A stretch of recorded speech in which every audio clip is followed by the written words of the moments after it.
5 कोटींचं असेल 10 कोटींचं वसतिगृह असेल मागा, आपल्या बापाचं काय जातंय, सरकारचे पैसे आहे. सामाजिक न्याय मंत्री संजय शिरसाटांचं पुन्हा वादग्रस्त वक्तव्य.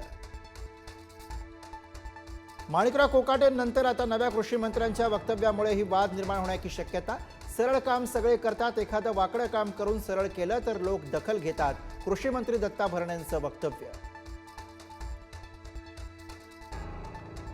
शिवरायांच्या वास्तव्यानं पावन झालेल्या रायगड भूमीत सर्वाधिक डान्स बार कसे, राज ठाकरेंचा सरकारला सवाल. तर नवी मुंबई विमानतळावर मराठी मुलांनाच रोजगार हवा, राज ठाकरेंचा सरकारला इशारा. महाराष्ट्राचा मुख्यमंत्री मराठी नव्हे तर हिंदी सक्तीचा विचार करतो, राज ठाकरेंचा हल्ला बोल. तर महाराष्ट्रातील विद्यार्थ्यांनी भारतीय भाषा शिकण्यात काय वावगं, फडणवीसांचा सवाल. जनसुरक्षा कायद्यावरून राज ठाकरेंचं सरकारवर हल्ला बोल, अटक करून दाखवण्याचं आव्हान. तर अर्बन नक्षलसारखे वागाल तर तुमची अटक होईल, फडणवीसांनी ठणकावलं. सरकारचा महाराष्ट्र आणि मराठी संपवण्याचा डाव, उद्धव ठाकरेंचा आरोप. तर आम्हाला भाषेचा द्वेष नाही पण सक्ती नको, असंही विधान.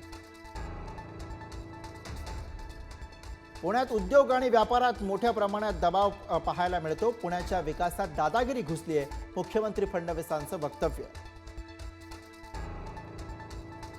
बऱ्याच वर्षांनी एकाला आवडीचं खातं मिळालं, क्रीडा मंत्रीपद मिळाल्यानंतर उद्धव ठाकरेंचा माणिकराव कोकाटेंना टोला. भाजप प्रदेशाध्यक्ष आता क्रिकेटच्या मैदानात उतरणार. रवींद्र चव्हाण MCAची निवडणूक लढण्याची शक्यता. MCAच्या राजकारणामध्ये चव्हाण दिसणार, सूत्रांची माहिती.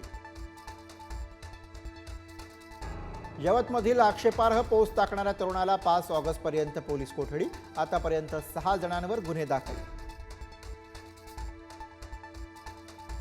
दौंडच्या यवतमध्ये पोलिसांची ड्रोनद्वारे करडी नजर. कायदा सुव्यवस्थेचा प्रश्न निर्माण होऊ नये म्हणून खबरदारी. आज गावात बंद, जमावबंदीचे आदेश लागू.